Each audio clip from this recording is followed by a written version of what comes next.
Oi, gente, tudo bem? Eu tô hoje um pouco com cara de velório. Não porque Flamengo e Fluminense perderam na quarta-feira. O Fluminense perdeu um jogo muito menos importante do que o jogo do Flamengo. Porque o Fluminense jogou pelo Campeonato Brasileiro e o Flamengo perdeu uma semifinal de Copa do Brasil. Eu vou nortear o comentário hoje, não muito em cima de Atlético Paranaense 3, Flamengo 0. Santos 2, Fluminense 0, eu confesso que eu vou deletar hoje. Primeiro porque eu vou ser repetitivo, né? O Fluminense, nas mãos do Marcão, só jogou bem no Fla-Flu. Hoje fez uma partida horrorosa e foi merecidamente derrotado pelo Santos.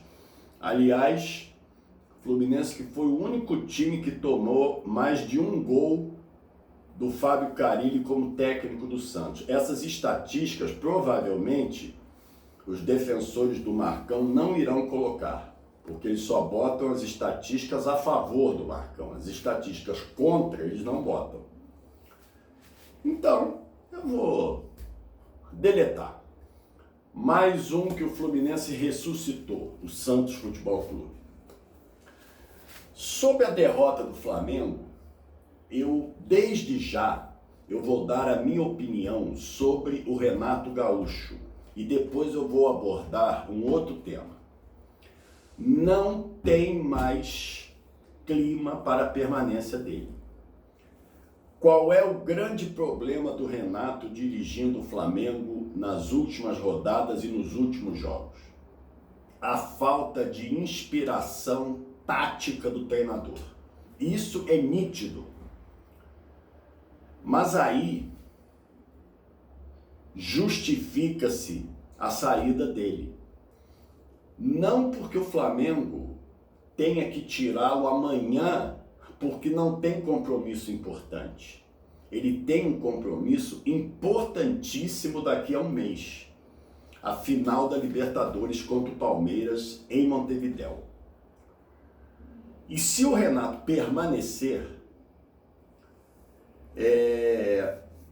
a chance do Flamengo perder aumenta muito. Não que o Palmeiras esteja estraçalhando, não é isso. É porque é um jogo só, tudo pode acontecer e neste momento o time não está andando com ele. Então seria de alguma forma até coerente que houvesse uma troca para que o Flamengo tivesse um mês para se preparar, ou até 20 dias para se preparar para a final da Libertadores e chegar em melhores condições com um novo treinador. Acho que eu, no lugar da diretoria, eu arriscaria, eu tiraria o Renato e contrataria um outro. Aí vocês vão me perguntar, quem? Em primeiro lugar, eu nunca fui pago para indicar treinador, não é minha função. A minha função é dizer se ele deve permanecer ou não. Quem o Flamengo vai contratar, se ele contratar o técnico do Ibis, eu vou dizer se o Flamengo acertou ou não. Se ele contratar o técnico do Paris Saint-Germain, eu vou dizer se o Flamengo acertou ou não. Eu não sou pago para dizer contrata o Gadiardo, que seria o meu nome favorito, porque eu acho um baita de um técnico. Mas o Gadiardo talvez não aceite, porque prefere ir para a Europa, não quer sair da Argentina, isso é outro problema. Então, eu não sou pago para indicar treinador. A obrigação de contratar treinador é do Marcos Braz, é do Bruno Spindel, com o aval do presidente que não entende de bola, chamado Rodolfo Landim. E assessoria jurídica de quem também não entende de bola, mas é um bom advogado, Rodrigo Dunchi. O que eu não concordo e não concordarei nunca, não é com o Renato, é com qualquer ser humano da face da Terra, é que um ser humano seja execrado publicamente, como o Renato está sendo nas redes sociais. Como se ele fosse, além de um mau treinador no julgamento dos torcedores, um traidor, um cara que não devia ir para o Flamengo porque fez um gol de barriga contra o Fluminense em 95, no jogo, na final com o Fluminense. Execração pública eu não aceito, nem de presidente que é contra a vacina. Nem isso eu aceito. E olha que eu estou falando de uma coisa absurda. Um presidente da República não gostar de vacina. Um presidente da República ser contra a máscara. São dois absurdos, mas eu não concordo com a execração pública de ninguém. Outra coisa, existem alguns torcedores do Flamengo que estão extrapolando no Twitter em relação a mim. O Flamengo levou o terceiro gol do Atlético Paranaense, veio um bobão, eu não vou falar o nome dele porque ele quer publicidade, mas eu não vou dar o nome dele não. Isso é assim, só essa frase, defende o Renato agora. Não entendi nada. Ele provavelmente acha que eu tenho algum parentesco com o Renato, que o Renato me paga alguma coisa para eu defender ele. Provavelmente ele acha isso. Realmente não me conhece. Tem jornalista que não critica A ou B porque passa a notícia primeiro para ele. Todo mundo sabe disso, mas eu não estou incluído nisso. Não estou. Então eu não gosto de execração. Eu não gosto de uma pessoa ser linchada, esse linchado entre aspas, publicamente. Não gosto. Eu não faço isso com ninguém. Eu, quando critico companheiros de profissão, e vou continuar criticando, porque esse país é democrático até que se prove o contrário, vou continuar criticando, quando critico é profissionalmente, e critico pessoas que gosto como pessoa, porque sou livre para fazê-lo, como ele é livre para me criticar também, se quiser. Ninguém me critica. As pessoas usam, sabe o quê? O que você tem a ver com isso? E não sei o quê. Isso não é crítica, isso é ofensa. É mandar uma resposta sem base. Me diga que você me prove, jornalista que eu critico, que eu falo alguma coisa sem base. Me prove. Se você me provar, eu me calo. O Marcos Felipe, goleiro do Fluminense, ele levou o segundo gol do Santos e falhou no lance. Entrou um jornalista, não vou dizer o nome também, porque eu gosto dele, acho ele bom. Mas jornalista que torce durante o jogo acaba distorcendo o que fala. É um ensinamento, porque ele é jovem, é bem mais jovem que eu, e é muito competente, por sinal. Ele diz assim, Marcos Felipe não tem jeito, não é goleiro para o Fluminense. Ele tuitou isso 1 minuto depois do gol do Santos, o segundo. Ou seja, ele está colocando a responsabilidade em cima de um goleiro que salvou o Fluminense no Fla-Flu, quando o jogo estava 1-0 ainda. O cara se esquece disso e deleta todos os jogos que o Marcos Felipe salvou o Fluminense. Ah, mas ele já falhou em 7 gols do Fluminense, já falhou e já fez 30 defesas importantes que evitaram que o Fluminense levasse gols. É a vida do goleiro, é isso. Você está errado, camarada. E eu gosto de você, você sabe tudo de futebol internacional. Se você não é inscrito no canal, se inscreva, que você vai saber que eu estou falando de você. Eu não tenho que dar nome, Eu não sou obrigado a dar nome, eu sou ético. Mas vamos parar com isso, vamos parar de execrar as pessoas em redes sociais. Só buscando like, só buscando curtida. Coloquem na cabeça de vocês o seguinte: eu prefiro ter 3.000 seguidores que debatam futebol comigo em alto nível do que ter 3 milhões de seguidores que fiquem o tempo todo me ofendendo. E eu prefiro. Eu não faço canal de YouTube para ganhar dinheiro. Isso não é fonte de renda para mim. Isso irrita as pessoas, porque eles fazem isso para ganhar dinheiro também. Eu não faço para ganhar dinheiro. Eu não preciso disso para viver, graças a Deus, graças ao bom Deus. Eu sou um sujeito limpo. Eu sou uma pessoa reta. Eu sou uma pessoa digna. Eu não preciso fazer perguntinha na coletiva do Renato para ganhar like. Como aquele do choque. Você se sente em condições ainda de continuar treinador do Flamengo? Você pergunta populista para ganhar like. Olha, viu o que o Choque perguntou para o Renato? É isso que ele quer. O Renato teve uma pergunta jornalística do Sérgio Lobo, que é jornalista, e ele disse: muito boa sua colocação. E ele estava certo, Renato, porque foi boa a colocação mesmo. Não foi pergunta para ganhar like. Voltando para o futebol. Irrita isso. Outra coisa, meu amigo Lédio Carmona, não faça comentários incompletos, faça comentários com começo, meio e fim. Você tem medo de falar, Lédio, você é bom. Fala, solta a voz. Outra coisa, Guga, Gustavo Villani, você é um dos melhores da TV, narrando. Mas na hora do pênalti, um dos pênaltis, aquele que foi anulado do Flamengo, ou que o árbitro não marcou, ou foi do Atlético, não. Paulo César Oliveira acertou na marcação. Acertou o quê?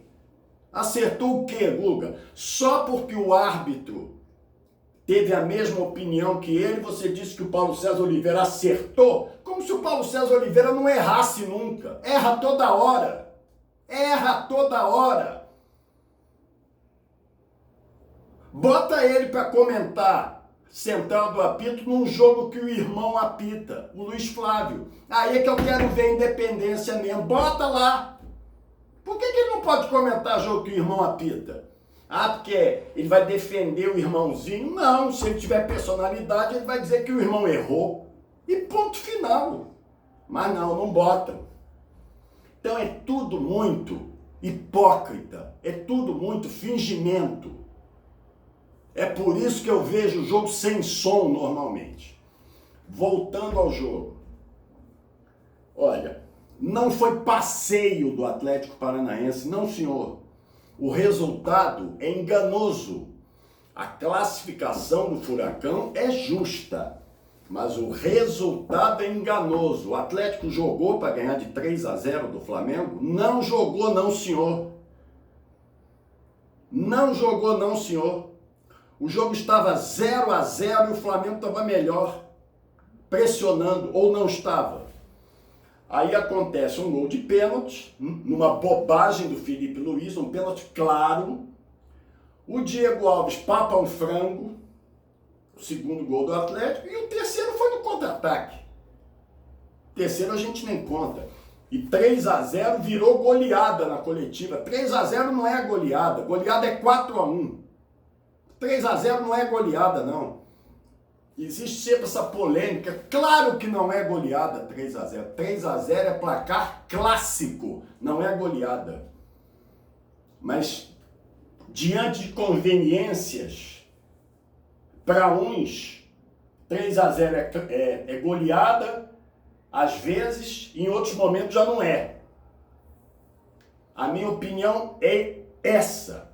Se hoje tivesse sido, ontem, 4-1 Atlético Paranaense, seria goleada. 3-0 não é goleada, é a minha opinião. E ela não muda independentemente dos times. Se o Flamengo ganhar do Tigres por 3-0, ele não goleou o Tigres. Mas se ele ganhar de 4-1, ele goleou o Tigres. É a minha opinião. Olha, Gabigol, parabéns. Deu a cara a tapa depois do jogo. Soube até que pediu para falar. Foi ótimo. Deu a cara a tapa como líder, como craque que você é. É essa postura que a gente espera de você, para que você chegue em 2022 e arrebente. Para a gente não ficar dependendo de Neymar o tempo todo. A gente precisa de você, a gente precisa do Vinícius Júnior. A gente precisa de talento, porque se o Neymar não estiver bem, outros possam decidir os jogos. Foi, deu a cara a tapa, defendeu o trabalho e mostrou para a torcida do Flamengo que ninguém está de sacanagem, que ninguém está tentando derrubar técnico, porque ninguém quer derrubar o Renato, porque o Renato é muito bom com grupo. Quem quer derrubar Renato é torcida, não é jogador. Outra coisa, tira o Renato. Aí faz o quê? Eu defendo a saída. Eu digo apenas pro Marcos Braz e pro Bruno Spindel pensarem. Tira o Renato. Bota quem? Aí é problema deles. Jorge Jesus. Sabe por que eu não defendo a volta dele? Não é porque ele é ruim, não. Por isso que eu chamo as viuvinhas de Jorge Jesus, alguns torcedores do Flamengo se irritam. Sabe por que eu chamo? Porque o segundo trabalho de um técnico no mesmo clube nunca é igual ao primeiro. Isso é histórico. Histórico. Primeiro trabalho de um treinador, se ele é nota 9 no primeiro trabalho, no segundo ele já cai para 5.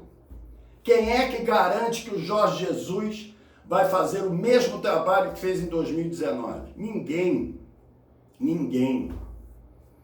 Então, contrata outro com outra ideia. Ah, mas tem que ser estrangeiro porque não tem brasileiro. Isso não é problema meu. Volto a dizer, não sou pago para indicar treinador. Mas acho que está ficando insustentável para o Renato. Isso é óbvio. Hoje o Ramon jogou, a torcida não queria tanto o Ramon, adiantou o quê? Perdeu do mesmo jeito. Perdeu do mesmo jeito. Hoje o Ramon não jogou. Não, porque não podia botar o René no Fla-Flu, tinha que ser o Ramon. Quem é o Ramon na fila do pão, meu Deus? Para decidir um Fla-Flu? O que o Ramon faria de tão diferente que o René fez ou não fez no Fla-Flu? René fez um gol por acaso no Fla-Flu, mas fez um gol. Não estou defendendo o René, não. Aliás, René, você foi vítima de xenofobia, vá às últimas consequências. Pau neles. Pau neles. Leve à justiça. Veja seus direitos. Não é só atacar o Maurício de Souza, não. Eu quero que vocês defendam um lateral que foi discriminado por ser nordestino. Falar só do Maurício de Souza, que é um ridículo, é fácil. Falem do René também. O Maurício de Souza cometeu um crime, mas quem é xenófobo também comete um crime. Ou não? Ou é diferente? É tudo muito hipócrita. Essa que é a verdade. O Brasil hoje é um país hipócrita. Não é um país sério. É um país de fingimentos. É um país de radicalismos. É um país que não existe 40, só existe 8 e 80. Eu sou 40. Não para emitir opinião. Agora, em política, eu sou 40. Porque eu não quero nem 8 nem 80. Eu quero a terceira via, se ela aparecer. Enfim, dei até uma misturada política que eu realmente não gosto. Eu queria que vocês dessem os likes. Se fizerem críticas, façam, elas são muito bem-vindas, mas sempre com nível, sem ofensa, sem ofender as pessoas, sem xingar, porque aí o máximo que pode acontecer é bloque. Tem gente que comemora bloque de jornalista, cara. Não os meus, mas de caras que têm 1 milhão de seguidores. Eles contam para os amiguinhos, e fui bloqueado pelo José da Silva. Ele tem 1 milhão de seguidores e me bloqueou. Ha, ha, ha, ha, ha. Como se fosse lindo isso. Isso é um prazer quase sexual das pessoas. É mole um troço desse. Nós estamos ferrados mesmo, né? Agora, sábado, Flamengo e Atlético Mineiro. Já marquei na minha loteca. Triplo. Primeiro, porque o jogo é sábado. E segundo, porque eu não tenho a menor ideia do que vai acontecer sábado no Maracanã. O Flamengo precisa de mudanças. O Flamengo precisa tentar se recuperar para a Libertadores e ainda para tentar uma arrancada improvável no Campeonato Brasileiro. Porque, convenhamos, o Atlético Mineiro está, no momento, bem superior. E o Palmeiras, no momento, está no mesmo nível do Flamengo, se não estiver um pouquinho melhor. Um abraço, gente.